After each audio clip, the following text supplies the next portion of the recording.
John Sarianides, and as always, I'm joined by my partner, the one, the only, the megastar, Kevin Stone. Kevin, how are you this evening? My bank account does not say megastar, but thank you. I'm doing good. How are you? I'm doing all right. You don't measure stardom by your bank account, Kevin. You measure it by your impact and your following. And clearly, you have a large sports impact in this region and a large following because, again, you are a megastar. I mean, one of the local coaches in the area told you should run for governor. So that's all you need to So, know there. That's what people think of you. That's all I'm saying. so I thought that was going to be a cheap shot with my Bruins tweet that did some damage last night, but um, proceed. Well, yeah, we can get into your Bruins tweet later. I mean, from a Montreal Canadiens fan perspective, that was awesome watching them blow that last night. All that Not being surprising. said, typical Bruins fan overreaction. I mean, it's amazing how Bruins fans love the team until shit doesn't go their way, and then they turn on them and they go on Hey, social media and attack the Jacobs and in the fairness, franchise and Sweeney and Neely. So in it's fairness, typical. I'm the most negative Bruins fan there is. I have not been on them this year. I've been the Yeah. opposite. Well, that's because a lot of you, I don't think, thought they were going to make the playoffs. But nonetheless, this isn't the Boston Bruins hockey show. This is the New England football show, and we've got plenty to talk about tonight, specifically the NFL draft. That's going to be the bulk of what we talk about tonight. Of course, it commences on Thursday night with round one, Patriots picking 31st overall. And it's finally here, Stone. We don't have to sit here and speculate what they're going to do, who they're going to take. They're going to move up, they're going to move down. All of that comes to an end on Thursday night. I think they're going to stick and pick. They're going to take a player at 31. I'm putting it on you right out of the gate. What are your thoughts? Your final opinion on what they do in round one Thursday night? One of three choices: A, stick and pick; B, trade up; C, trade down. What do you think they do ultimately on Thursday night, right out of the gate? Knowing our luck, they'll trade up, but I think they trade up. Um, I think the most likely scenario is sticking and picking like you do now. Um, but for whatever reason, the way Elliot Wolf talked about those picks last week, and you were there, and again, it's lying season. He has to, talk up the how flexible they'll be and all that stuff. But I genuinely think they'd like to move up and make a sort of a splash with an edge or an offensive lineman. I think those are now the two choices, and there's not going to be a surprise receiver or something like that. I think it's either edge or offensive lineman, and I do think that they're willing to package some of those later picks, even one of the second rounders, to move up and get a guy that can make an immediate impact. So I'm going to go with the option of trading up actually, and it'd be nice, it'd be entertaining, and I'm sure fans would be all for it too. Well, what are they trading up for, though? So I ultimately think again, I think it's edge. Um, in terms of giving you a name, I probably can't. Just in terms of not only a you don't know who's there, but b I think it's either going to be edge or offensive lineman. And again, I know it's kind of sitting on the fence ish, but look, how long have we talked about that? Those are the two biggest areas of needs right now. Yeah, you need tight end. Yeah, you need receiver, but you need help off that edge. And I ultimately think that they're going to target a guy, and it'll be someone that they want hard enough to move up and go get him. As far as what they have 11 picks in this draft. Obviously, they have the 31st pick in the round in round one. Round two, you have the 30. I'm sorry. Round one, they have the 31st pick. Round two, they have pick number 63. Round three, pick 95. They have two fourth round picks. You have pick 125, which is from the Bears through the Kansas City Chiefs. And they also have pick 131. In round five, they have pick 171. In round six, they actually have four six-round picks. They have picks 191, 198, 202, and 212. And their final pick is pick 247 in round seven. Those four six-round picks are going to be what they're going to use to move around and have some flexibility starting in night two. Those picks are not going to come into play more than likely on night one. But night two, they will. Those picks will be used if they want to move up potentially a couple of spots in either round two or three to take a guy that they really like. Look, I don't disagree with you that there is a possibility that they move up, especially if there's an edge rusher there that they really like that they want to go up and get. And if they believe that there's a team or two in front of them that could take that player, you'll see them be aggressive and try to move up and get that player. All that being said, they could also say, you know what? Screw it. We're going to let the board come to us. And however it plays out, it plays out. We'll take the guy that we like best. There's 4 or 5 guys we like at 31. If one of them is there, we're not going to force the issue with a trade up because remember, when you trade up, it costs you a fair amount depending on how much you want to move up. And let's say there's a player you really like, but there's 4 or 5 teams ahead of you picking. Now you have to leapfrog at least 4 of those teams to get to a spot where you could take that player. That's going to cost you. It could also cost you future compensation. And I do think one of the things we're going to see in this draft is I think we're going to see a lot of teams hoard picks next year because they don't want to give up that 2027 pick. Because again, and we go through this exercise every spring, that draft will be better than this one, blah, blah, blah. Just like we were saying a year ago that this draft's going to be better than last year. So I think it's one of those things where I think that they could be active, but if they're active, it's going to be within this draft with the picks they have. I don't see them mortgaging 27 and 28 picks potentially. You're not going to go into 28 anyway, but I don't see them mortgaging picks next year. I'd be surprised. I should say I don't see it, but I would be surprised if they mortgaged picks next year to move up in this draft. Now, again, in order to do that, there has to be a player there that you really like. And look, I think there's a consensus. I think we all think they're going to go edge ultimately. If they don't go edge, the prevailing thought is they can go offensive tackle. They could also surprise us. They could stay at 31, pick, and go completely outside the box here, and could go best player available. I mean, you're coming off a Super Bowl, and Vrabel did say a couple of weeks ago at the owners' meetings that he doesn't believe in drafting for need, which I don't buy that. I think that's the whole point of a draft is to fill needs, to draft players that can help you at all different positions. You do draft for need ultimately, but I could see them also sitting there and saying, you know what? We don't like the edge guys that are here. We think there's more value later in the draft. We think there might be more value tomorrow night at offensive tackle. Let's look and see who's best available at wide receiver, safety, defensive tackle. Let's use best available at those positions and potentially address those positions. Now, if they do, in fact, decide to go off the board and say, you know what, we're either going to go best player available or best value pick. Well, I've got a piece that I'm going to be posting tomorrow morning on anyfootballjournal.com called 10 Surprising First Round Picks of the Patriots. These are 10 names. I'm going to preview it. I'm not going to tell you my thoughts necessarily on how each player is going to fit. You're going to have to read that. But I think there are 10 guys, when I look at the board, in that neighborhood that could potentially be in play for the Patriots, Stone. Number 1 is Caden McDonald, defensive tackle out of Ohio State. I think he's a guy, you're hearing his name being mentioned a lot in that 25 to 32 range, and the Patriots have been linked to him. He did make a top 30 visit. Do not sleep on that being a possibility. And I think a lot of people are going to look at that and say, okay, why would you take a defensive tackle when you already have Milton Williams and Christian Barmore? Well, there's no guarantee you're going to have Barmore beyond next season. You lost Kyrus Tonga. You need another big body that could step in and play on the backside, either as a shade or a 2-eye. McDonald can certainly do that. And you need depth there. Now, all of a sudden, if you have a rotation of Williams, Barmore, McDonald, that's pretty damn good. Patriots are going to be tough to handle inside, specifically in the running game. Well, you can't dismiss the Ohio State ties either. No, they potentially are looking at 4 or 5 guys going in the first round in this draft. I was going to say a lot of Ohio State talent in this draft. And you had Travion Henderson go last year. I'm honestly shocked is probably pretty strong, but I'd be very surprised if they don't come away from this draft with at least one Ohio State guy. I think that's just sort of how Vrabel wants to roll. Look, I'm still not convinced Barmore is here through training camp. I'm really not.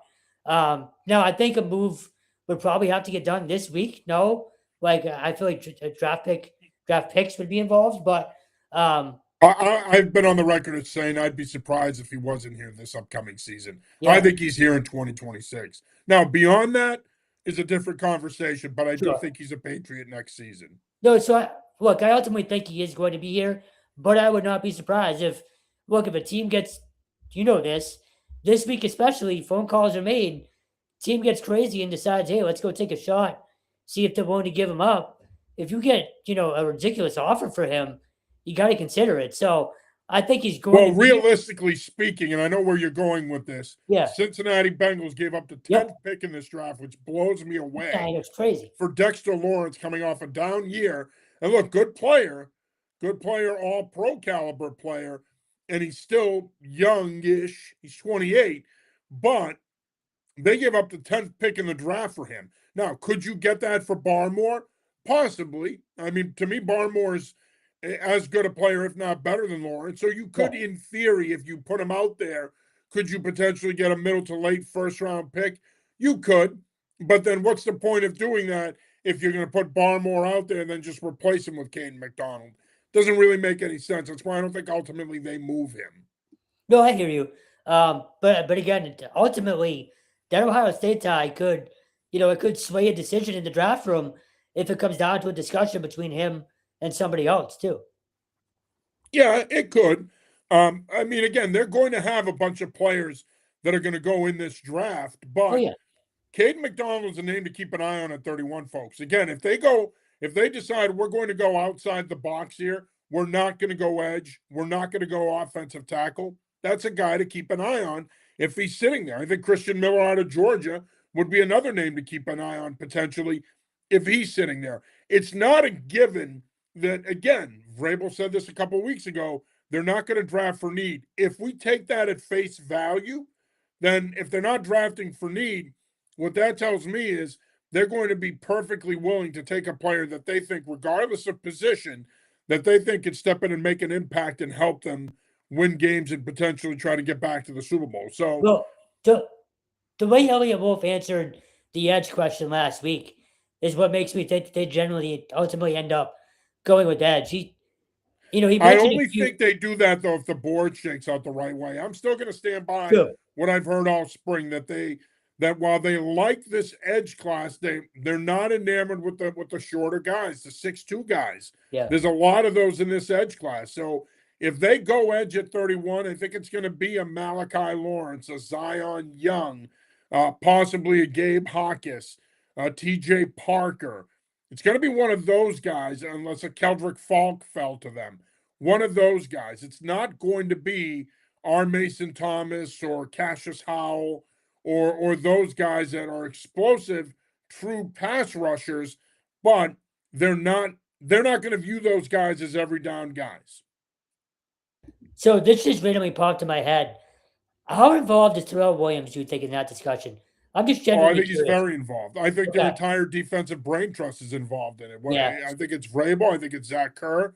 I think it's Terrell Williams. I think it's Shane Bowen. I think their entire defensive brain trust is going to have a big say in what happens here. I think Mike Smith, who's going to coach that guy, is going to have a lot to do with this pick and what direction they go in. Well, it's funny you bring him up. We talked to him at BC Pro Day, and they were already, knee deep in this stuff.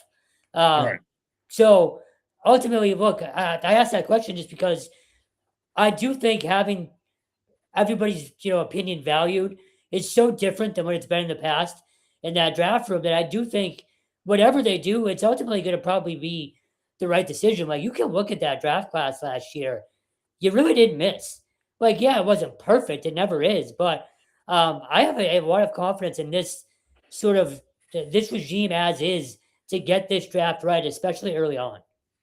Now, another guy that I think could be in the offing if they decide to go off the board and away from quote unquote needs would be KC Concepcion, the wide receiver from Texas A&M. Explosive slot type, not what they need, but explosive slot type of playmaker that can make an impact in plus territory, win one-on-one. He can also be a factor in the return game. If he's sitting there at 31, I think he's a possibility. I mentioned that they don't want to go in the direction of those 6'2" and a half guys. Well, Cassius Howell is probably the best pass rusher in that group. They could surprise people and say, you know what? Yeah, we put this out there that we don't want the 6'2" guy. We'd prefer the 6'3", 6'4", 6'5" guy that can play across the line of scrimmage. But at the end of the day, we went with the best player available in our eyes and a guy that can make an impact. Cassius Howell is arguably the best, purest pass rusher in this class. Caleb Banks, defensive tackle from Florida, long, big, athletic, pushing 6'6", 300 pounds, gives you some Richard Seymour vibes. He's a guy to keep an eye on. He has a lot of upside, despite the fact that he played his best football a couple of years ago. Dylan Thieneman, safety out of Oregon. Safety on paper is not a need. You signed Kevin Byard. You draft Craig Woodson last year. You have Del Pettis. They do need another safety, though. Could they go safety there at 31 and take a guy like him or Emmanuel McNeil Warren out to Toledo? Two guys that can play all three downs. They're 3x3 guys that can play all three downs at all three levels. And those, if they go away from conventional thinking or go outside the box, those are guys to keep an eye on.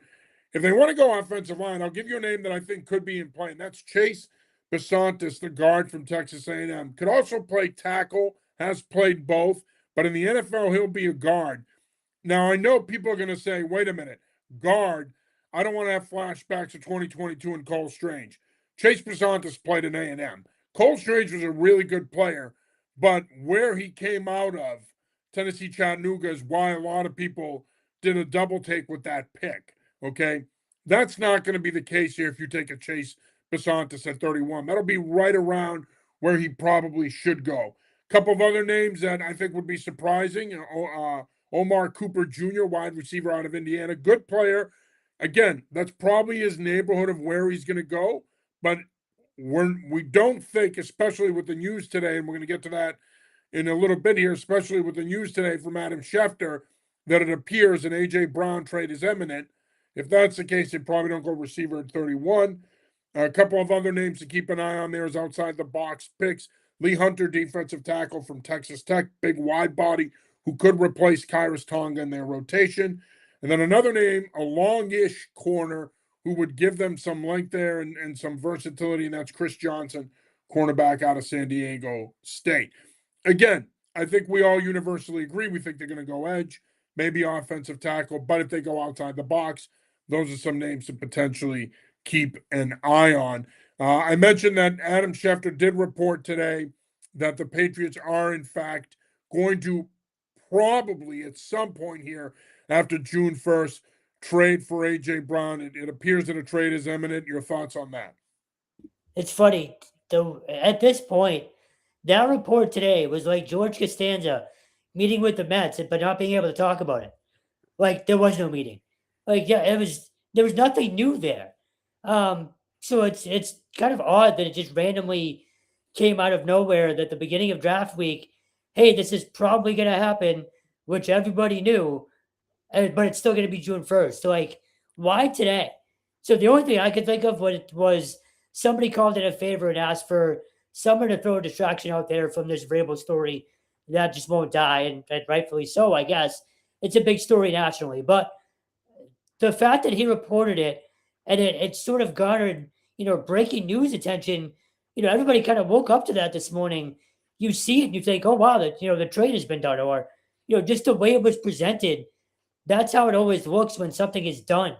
Yet there was no news whatsoever. So I found it odd that it sort of played out the way it did today, but it's not a surprise. And I think you and I have both thought that he's ultimately going to be here, whatever, but he's going to be here. The only thing I think you and I have been worried about is another team jumping in, and I still am.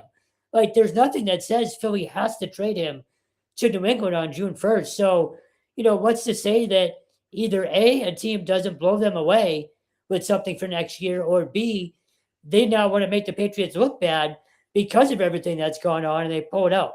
Well, pull it out is maybe the wrong phrase there, but so, but yeah, no, Keep look, going. yeah, it was bad. Look, I think you and I both thought this was going to get done for a while. Today was not surprising, but what was surprising is the way it was presented and how it seemed like it was breaking news, but it really wasn't. Yeah, I don't think it's breaking news, but I think part of it is that Schefter is such a respected, reliable source. and very rarely is he wrong or off. So I think that's what this is about more than anything else. This has been out there for a while. Obviously, I'm not going to get into the whole situation that's happened in recent weeks and said individual who was pushing the narrative. I think Schefter coming out and saying that today, I don't think it was just a narrative by her that she was pushing because of No, alleged no, everybody's had it. inappropriateness.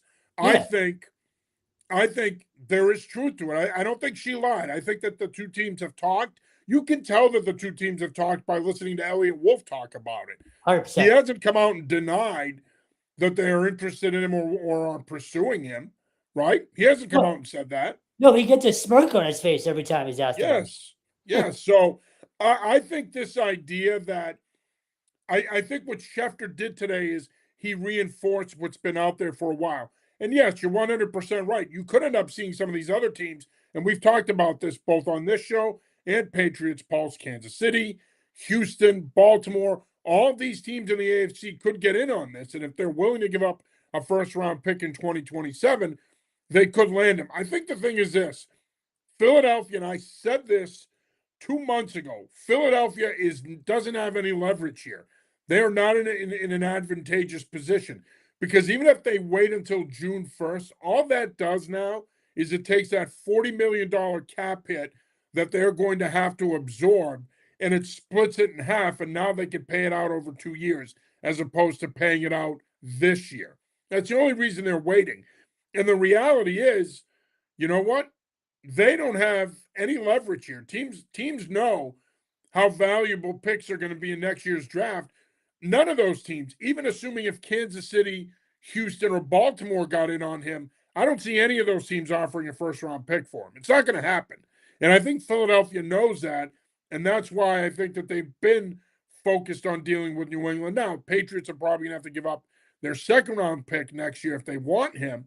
But I think at the end of the day, I think Philadelphia knows they're not going to get a first round pick for him.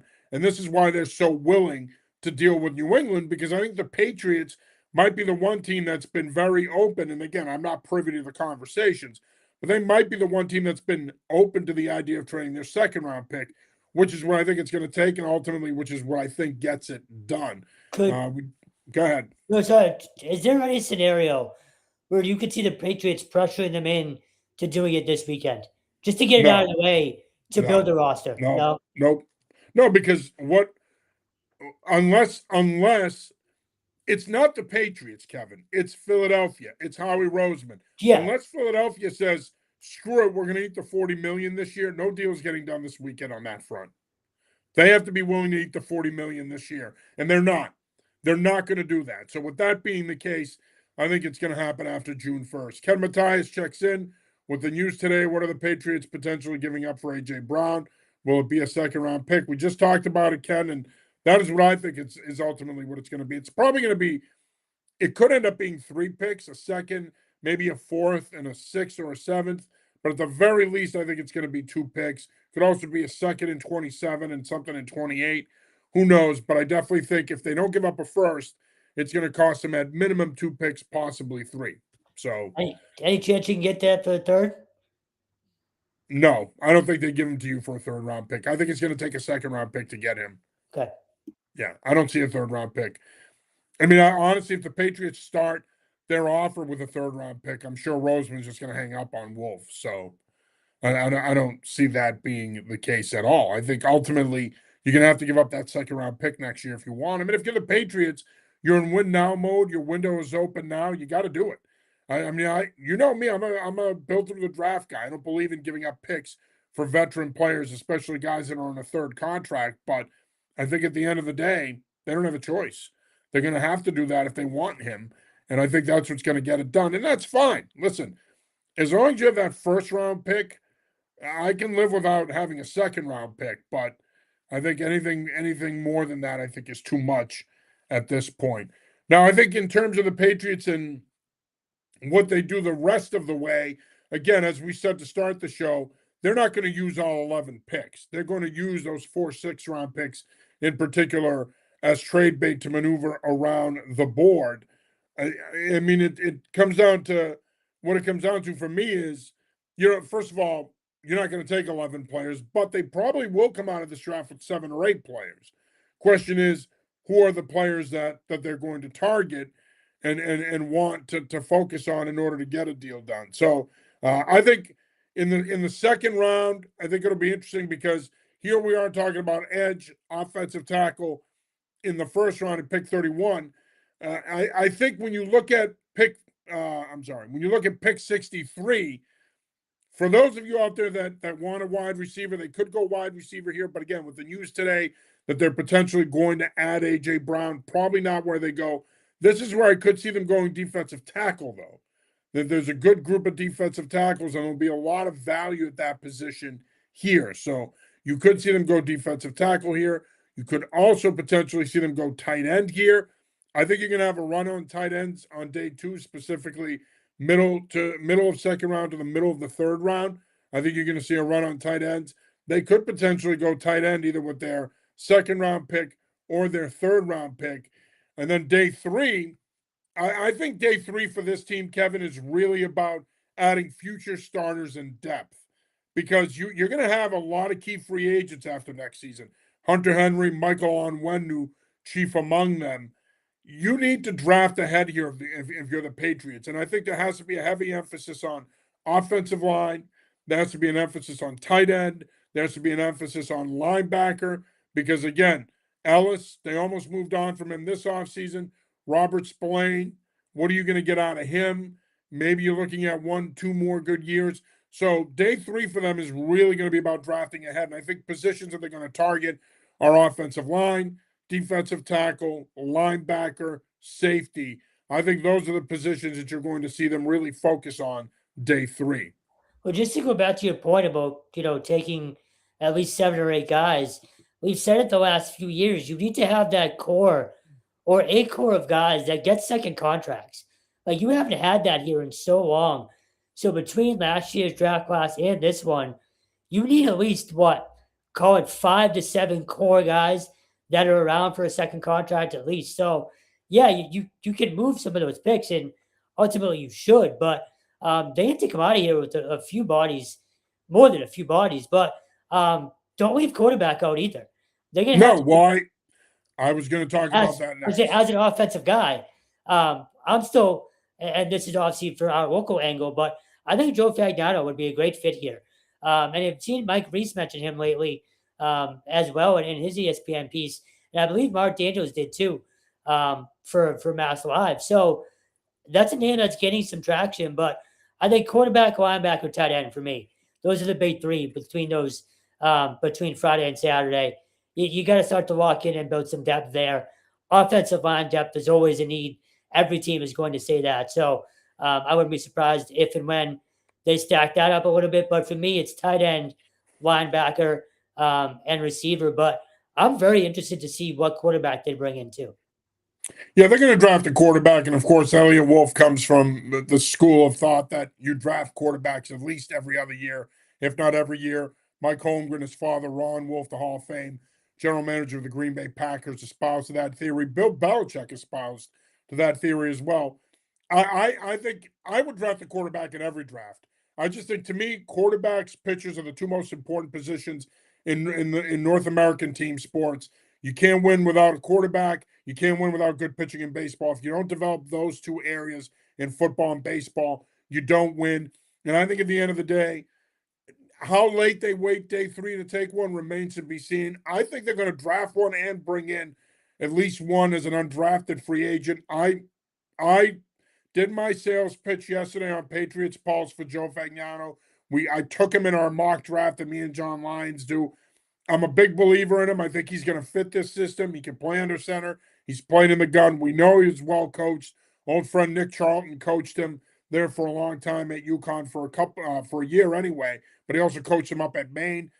I think at the end of the day, he'd be a great fit here. Haynes King is another one. Jalen Daniels from Kansas, Haynes King from Georgia Tech, 2 guys that they've also brought in to keep an eye on. I know that they like both of those guys. Fagnano, of course, worked out for them at the local pro day. So he has some ties here. But I do think they're going to draft a quarterback. They'll probably use one of those 6-round picks to do it.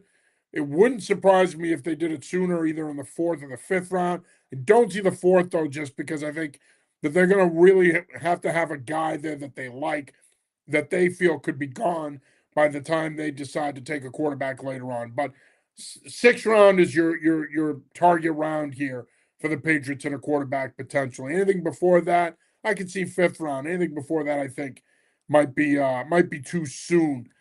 Ken Matthias checks back in. He says, I know that it doesn't come as a surprise, but I figured to ask both your opinions. Will Stephon Diggs be signed before training camp with any team and maybe a reunion with New England? Well, that depends. Jordan Schultz reported today that the Patriots could potentially be entertaining offers for Kayshon Boutte. Boutte, of course, becomes an unrestricted free agent after next season. In my opinion, if that's the case, they'll make the trade for A.J. Brown, and then they'll be in the market potentially for another receiver. You could, at that point, see a Stephon Diggs reunion. But realistically speaking, I don't think Diggs is here next year. I don't think he's coming back. I think he was a one and done. And quite frankly, man, I'll be honest with you, Stone, I don't want him back. If you trade for A.J. Brown, you sign Romeo Doubs, not Dubes. Remember when you thought it was Dubes? You sign Romeo Doubs. You still have Pop Douglas. You still have Kyle Williams.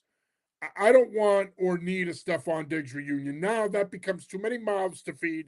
You have his ego. You have Brown's ego. It's too much.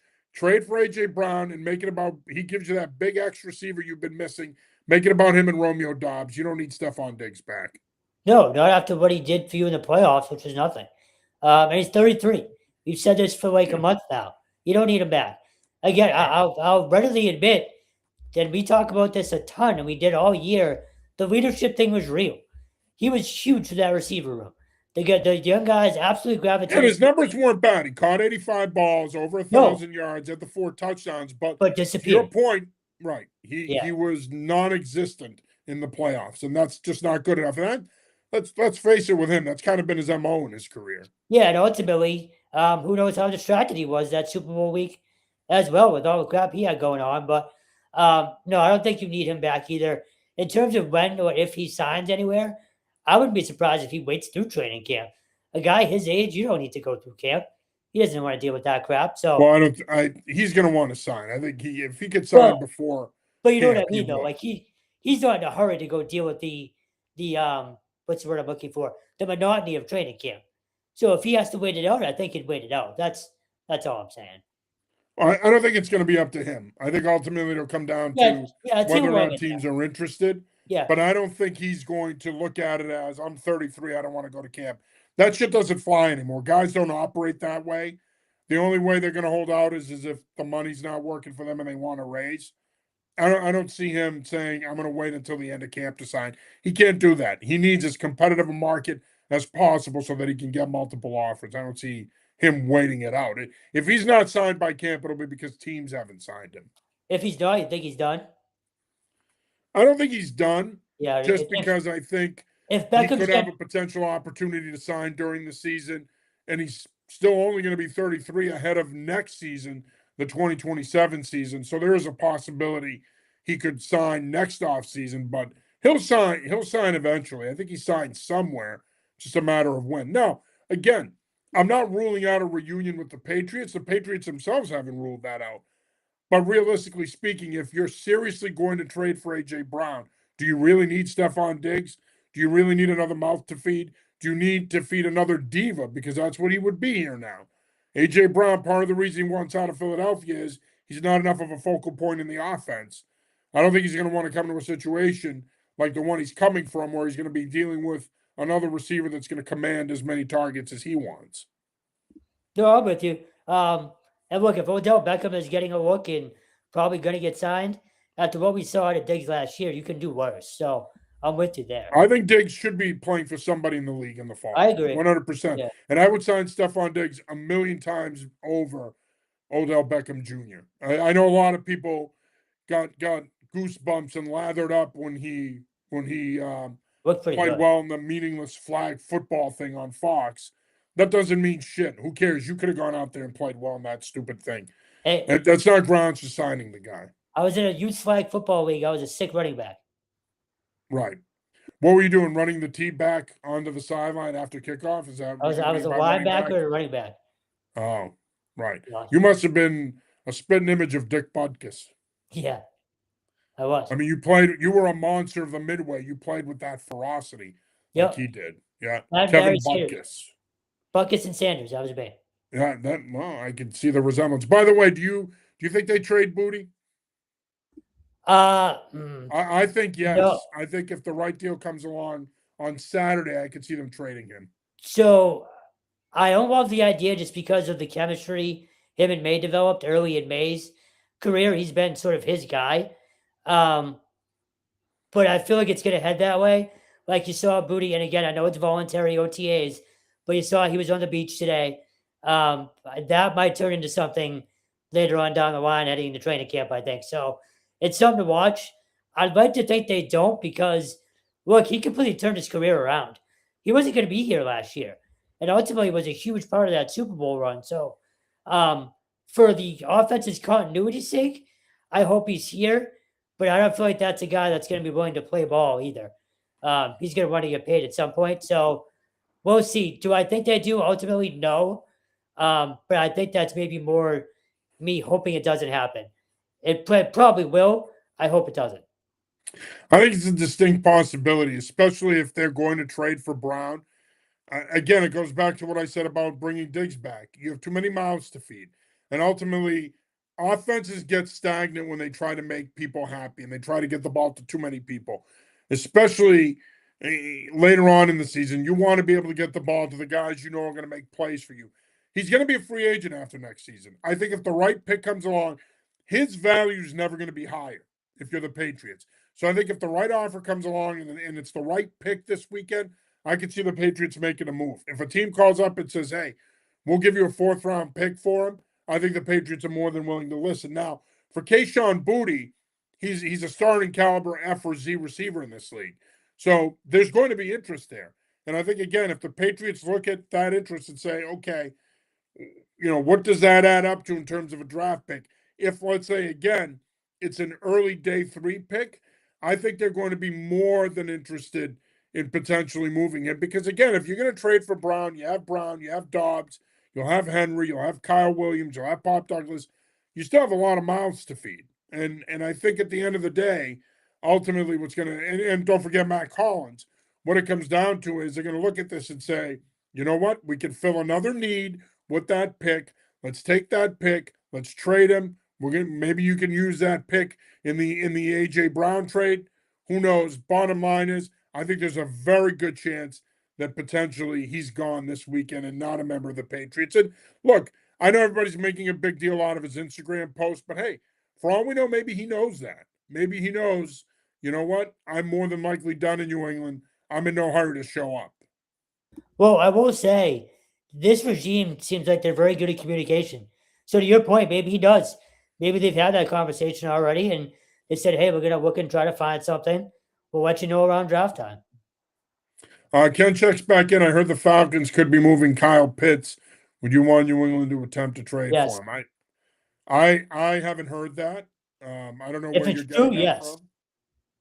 Yeah, I haven't heard that. They franchise him, so I don't know why you would franchise him and turn around and trade him unless they don't think that they can get a long-term extension done with him, which is possible. If he's available, then I look at possibly doing a Kayshon Boutte for Kyle Pitts and a pick type of deal. Maybe you trade Boutte and a pick for Kyle Pitts. So we'll see. But I'd be surprised if he's available. Atlanta's going to want to build around him and Drake London and Bijan. That's why they hired Kevin Stefanski. Yeah. He can. Pitts came along the last couple of years. Kevin Stefanski can get a lot more out of him. I think Atlanta would be foolish to trade him. And don't forget, Matt Ryan's running things there now. He had Tony Gonzalez for years. He knows how important a good tight end is. Yeah. Old man Willem checks in from Connecticut. Hi. What's up, old man Willem? Great to hear from you, brother. Always a pleasure. And Ken checks back in and he says, I think it was said today on 98.5. Jim Murray said it today. Okay. Well, I didn't hear that, so I don't know. I'll take your word for it. I don't know, is Jim Murray an NFL insider now? I'm not sure. So you do often hear though, well not often, but around draft time you do hear the old, franchise tag and trade. So you never know. if they I'm do not get the, right. I'm not saying it's not a yeah, possibility. I just would be surprised. I mean, no, again, I would too. you hire Stefanski. You want to keep that skill group together. You Yeah. think he can get the most out of them. If that's the case, you let him play on the tag and you let him walk next offseason. No, I I agree. just don't see any scenario where it benefits them to trade him. That's all. No, I agree. And again, I just to give life to Ken's argument, you never know. But again, with Matt Ryan running things, I just go back to he knows the value of a tight end, maybe better than anybody. Yeah. Yeah, we'll see. TBD. You are watching slash listening to the New England Football Show. I'm your host, John Sarianides. As always, I'm joined by my partner, Kevin Stone. Of course, we're talking NFL draft here. Round one kicks off on Thursday night. Patriots have pick number 31 in the first round. And then you have rounds 2 and 3 on Friday night, 4 and 7 on Saturday. Patriots have 11 total picks, including 4 in the 6th round. So they'll be busy on Saturday. I think they'll be moving around the board a lot. And that seems to be a theme with this draft. It's been a lot of talk that we're going to see a lot of trades. If nothing else, it could be a fun night on Thursday night. It could be a fun weekend if you see that type of movement and pick acquisition. And the other thing I think that's important here, by the way, is I think you're going to see a lot of teams trying to stockpile picks next year. So you're going to see a lot of future picks potentially being moved as well. Yeah, I mean, look, you hope for that kind of fun. If you're a Patriots fan, worst case scenario is you wait until 10:30, 11 o'clock, 11:30, and they trade out. Like that's no fun for anybody. So it'd be nice to see some activity throughout the NFL, but especially with the Patriots throughout the weekend. But this is your Super Bowl. I know that you've done this for what 30 years now. Yeah, It's not, since 2000 was unofficially my first draft. yeah, it's not my favorite event in the world, but I've learned I don't love it like I used to. I think it's that got it's watered been down. it's oversaturated. I said this on Yeah. Patriots Pulse yesterday. I loved this event. I got my media start because of the NFL draft. Um, I still love it. I still have a passion for it, but it really bothers me what it's become nowadays, which is it's just become a breeding ground. And I'm going to say this, and it's going to sound hypocritical because here I am saying that's how I got my start. Um, but what really bothers me now is it's oversaturated. And again, I'm going to tell the story again. When I first started, it was Mel Kiper, Joel Bucksbaum, Gary Horton, a couple of other people. That was it. And those are people that were willing to work with anybody, and they were willing to help people. And I think now what it's become is everybody's a draft expert. Anybody can go on X, put up a quote unquote scouting report when the reality is all they're doing is pirating from other people. But it's become an industry now that's way too watered down and oversaturated. The Senior Bowl, I think, is a tremendous football event, but I mean, they give out credentials like Halloween candy, and what ends up happening is you get a bunch of people that go down there. They sell themselves as draft experts, and I just think the whole thing is ridiculous. I do, and all it is a speculative business. That's all it's ever been. Everybody's guessing. I mean, I had people ask me, "Why don't you guys have mock drafts up?" I'm like, because we're only going to do one. I'm not going to sit here and do a bunch of mock drafts all spring. It doesn't mean anything. I was just gonna Doesn't mean say anything. So no. I was just gonna say that's the most annoying part of all of this is for me is you got people doing 10 mock drafts for oh what? yeah, For what? right. Right. And I think, look, I think at the end of the day, I don't have a problem with any of this stuff opening doors for people, but I think you have a lot of snake oil people out there that try to fancy themselves as scouts and everything else. And and listen, I've said this for years. One of the worst things that's happened to football is the all 22 access to the NFL film. I think it's one of the worst things that's happened to football. Because what it's done is it's created an entire genre of internet scouts and internet coaches. And I think the whole thing is ridiculous. I mean, again, I'm not saying that you have had to have played the game at a high level or coach the game to be able to have an opinion. That's not what I'm saying. What I am Think I saying though played? is, what's that? So what people think I played? Like it People, doesn't well, I've matter. had a lot of people that have said to me that they're like Stone played, right? Like Stone had to be like an all-state, all-league performer in football. I said, Mm. yeah, No, surprisingly but enough, he to your was. point, I mean, I'm lucky enough to be credentialed. You don't have to have played the game. Just don't talk out of your ass. That's all we ask. Yeah. Well, unfortunately, there's a lot of that goes on this time of year. Ken checks back in. Are you guys going live after pick 31 unless they move up in the draft? We're going to be doing something on Thursday night, so stay tuned. Mr. G. Fetty checks in. He says, unfortunately, the way college football works now, it's more on talent, not developing the talent. That's what makes it less hype for me. Less hype for me now, college football, the draft. I love football, so I watch it. LOL.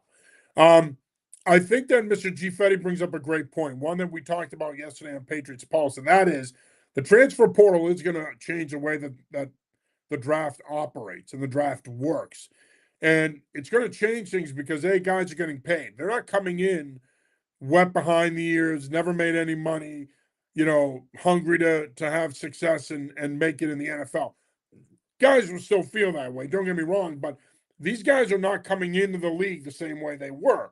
The other thing is, you're going to start to see it now, especially with this draft. This is going to be your first draft where you're going to have guys that played at 3 and 4 schools.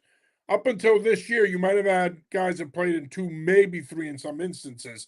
But this is going to be the first draft where you're going to have guys that played in multiple schools. And I think that's going to put more of an onus on evaluating the player and the talent. And that's how you're ultimately going to make decisions versus looking at production. I think production is going to take a back seat because these guys have played for 2 and 3 and 4 offensive or defensive coordinators at any given time in their college career. So what you might do is look at their best statistical season, focus on that tape, and try to see what they really are at their best versus what they might have done at their last school. So in a lot of ways, the transfer portal is affecting and is going to affect the NFL draft because it's going to change the way teams operate and the way they evaluate players.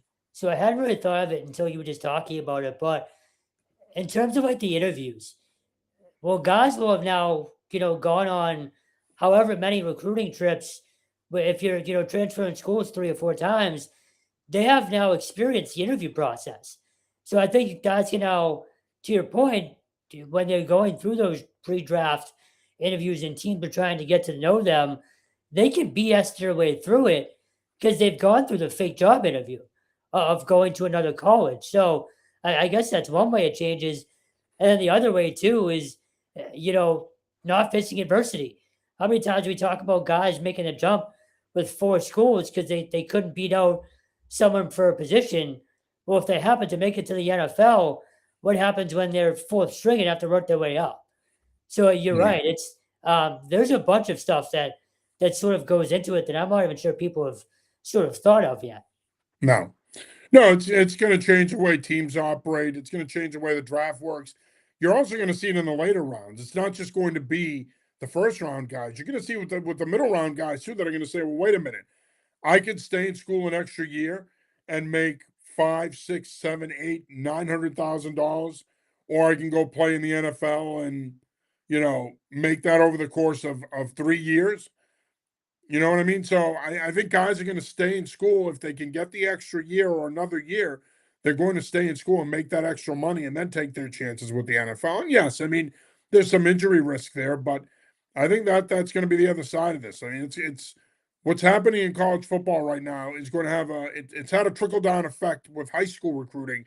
It's now going to also impact the NFL draft. And I think that's when you're really going to see the push for change. So we'll see. You're already seeing it. It was nice not to have the spring portal window. That was nice. I know college coaches around the country are relieved about that.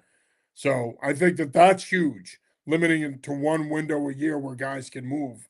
I think it's big. Now what you need to do is have the conversation of how you're going to limit their ability to move multiple times, because that's a problem, especially in football and basketball. So we'll see. Let's switch gears here now and talk a little bit of college football. Of course, spring ball is wrapping up throughout the region here. We had several schools wrapping up the spring this weekend. Amongst them were Holy Cross, Merrimack, New Haven, Brown. All of those schools wrapped up spring ball. UNH, Dartmouth, still going on. Maine should be wrapping up spring ball this week. UMass wraps up spring ball on Saturday. Our Ryan Barry is going to be there for a spring visit with the Minutemen, so we're looking forward to checking out Joe Harris-Simiak's squad. But hard to believe, man, that we're almost just about done with spring practices. Seems like they just started a couple weeks ago. Yeah, I was just saying, we always say it's hard to believe spring ball is here, and now it's over. But yeah, I was at Holy Cross on Friday night. Their spring showcase, it's really kind of unique in the sense that the entire community of Worcester comes out and generally supports that team. You've been at plenty of home games there. They get fantastic crowds all the time. Dan Curran pointed out to me the other day, they were like 10th or in the top 10 of the country in average attendance nearly every year. And it was another great event the other night. The two kids that on the field that stood out to me were Cal Swanson, the quarterback, and Datrell Jones, obviously from CM, former BC back. Man, he looked good. He had a touchdown run of about 25 yards. He's going to have a big year for them. Huge. He is going to get plenty of opportunities as well. He is going to be their bell cow, their workhorse, I think. He's going to get like 20, 25. You could see a couple of 30 touch games out of him. I would not be surprised. And if anybody's followed Dan Curran's teams, he's not afraid to run the ball 30 times. So he's going to be a big factor. Cal Swanson really stood out to me. He struggled last year. Holy Cross, they were in every game, but just didn't have any good quarterback play. And when David Lynch made the jump from Pitt coming back home, former Bishop Hendricken star quarterback, and he joined Holy Cross, I think everyone sort of assumed he was going to be the guy. I still think it's Cal Swanson's team right now. He looked very, very good the other night. Had a couple deep bombs and a touchdown pass to a tight end. His name is escaping right now.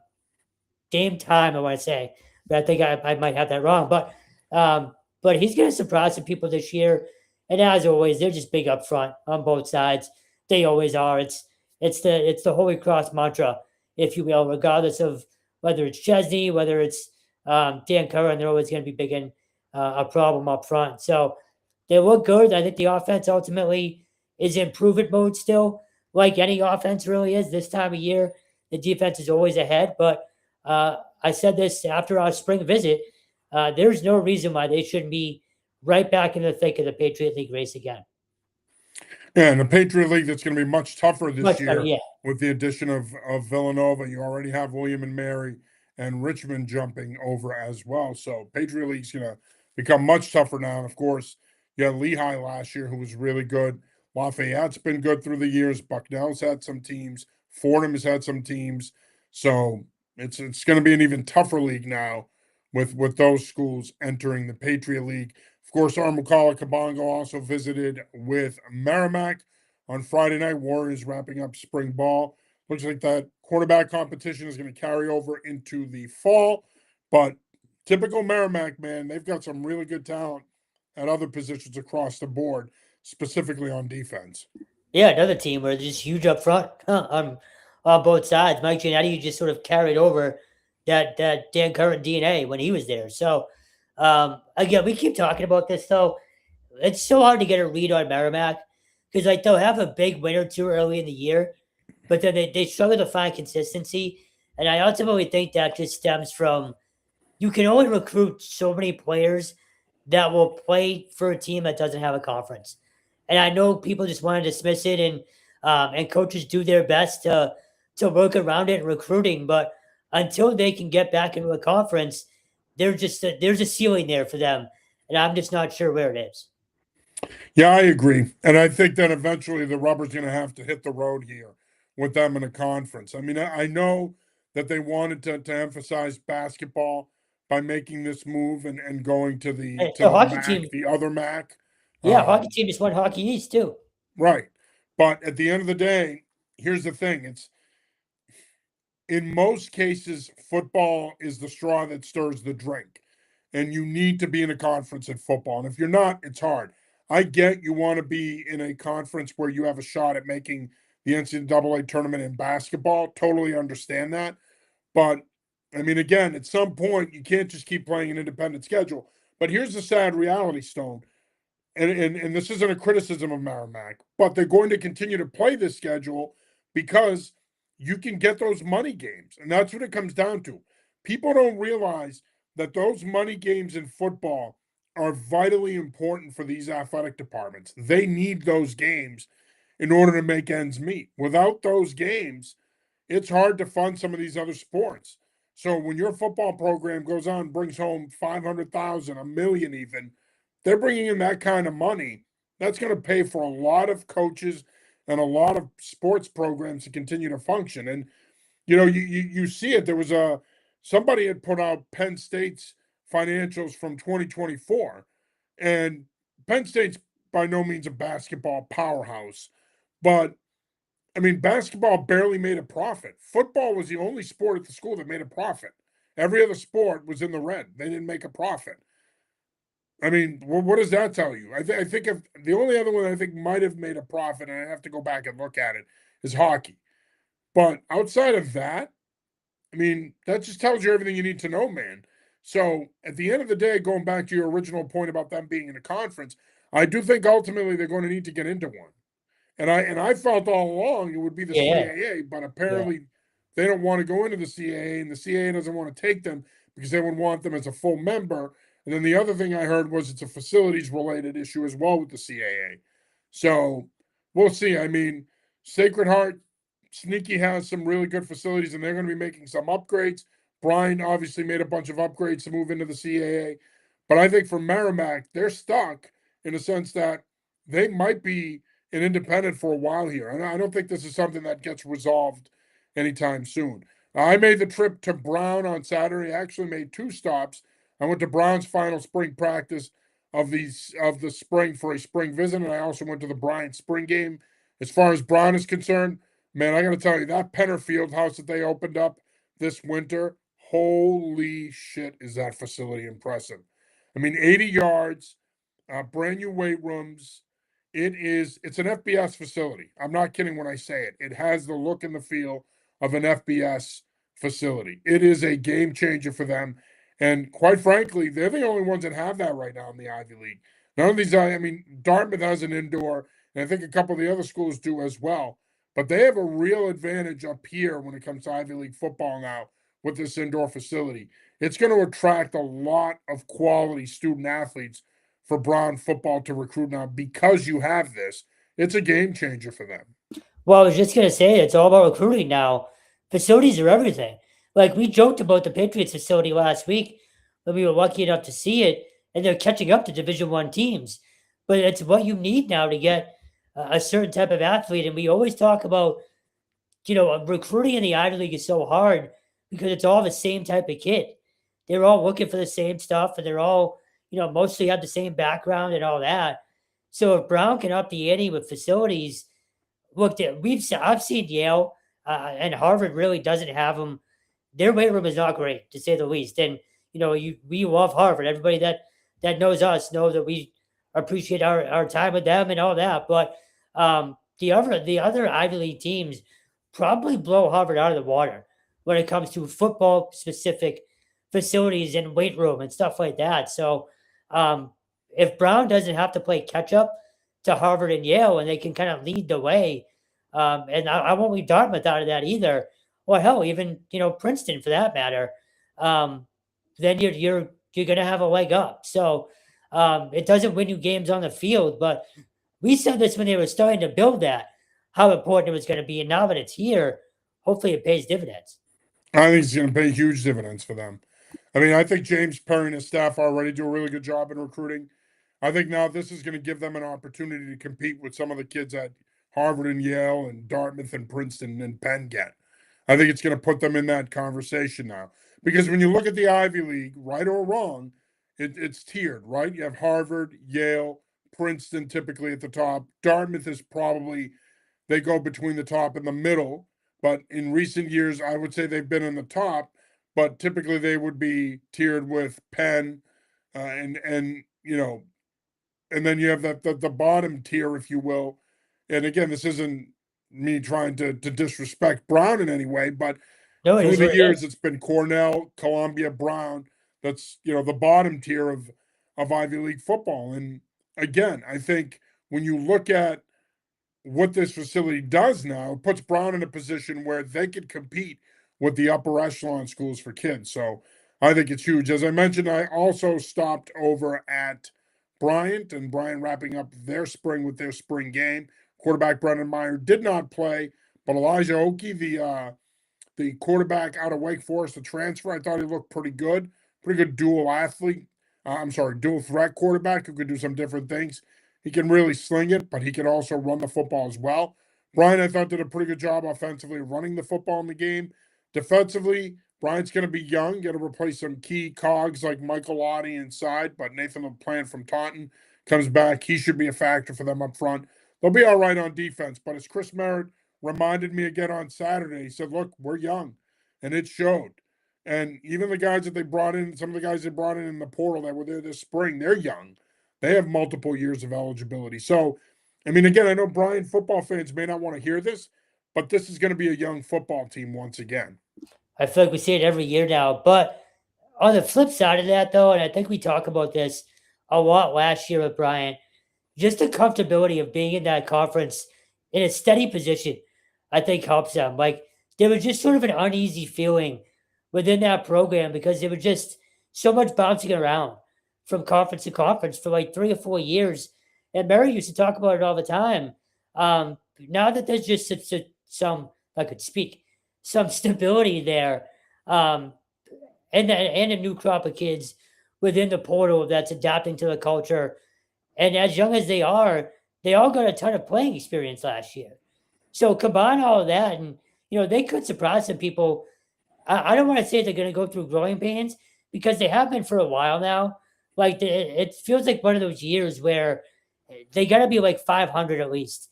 You know what I'm saying? Like I know that there's been some struggles, but they're now comfortably in the CAA. Like I said, you do have some portal kids that have playing experience in other programs.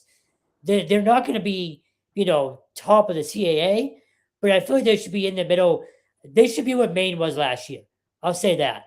Like I feel like that's what their ceiling should be in terms of starting to make some noise in the CAA. Yeah, and I think to your point, I do think that, and that's a valid point.